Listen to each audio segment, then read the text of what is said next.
अस्सलामुअलैकुम बिस्मिल्लाहिर्रहमानिर्रहीम। आज हम बीफ पुलाव बनाने जा रहे हैं। बहुत ही ज़बरदस्त और बहुत मज़ेदार बनेगा। इसके लिए हमने जो प्याज ले लिए थे मीडियम साइज़ के, और इसमें लहसुन, अदरक और सब्ज़ मिर्च और काली मिर्च का पेस्ट जो हम डाल दिया। आधा किलो हमने बॉयल बीफ ले लिया, पहले से बॉयल किया हुआ था।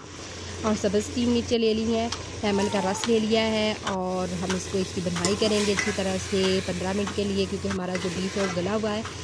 बनाई करने के बाद हम इसमें मसाले ऐड करेंगे। मसाले हमने नमक ले लिया है, ठीक है, 2 चम्मच नमक के बड़े जो खाने के तो वो ले लिए। और सुरख मिर्च ले लिया हमने, काली मिर्च सब्ज़ मिर्च का भी इस्तेमाल किया है। और पानी के हम 3.5 गिलास इसमें डालेंगे आधा किलो राइस में। आधा किलो हमारा बीफ है, आधा किलो राइस है।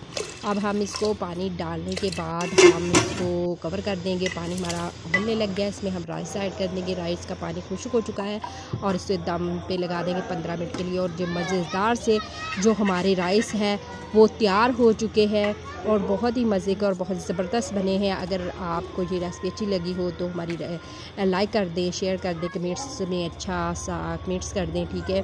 और अगर आप हमारे चैनल पे नहीं है तो हमारे चैनल को सब्सक्राइब कर दें। अल्लाह ताला आपके दस्तरखान को रहमत व बरकत और खुशियों से भर दे। अल्लाह हाफ़िज़।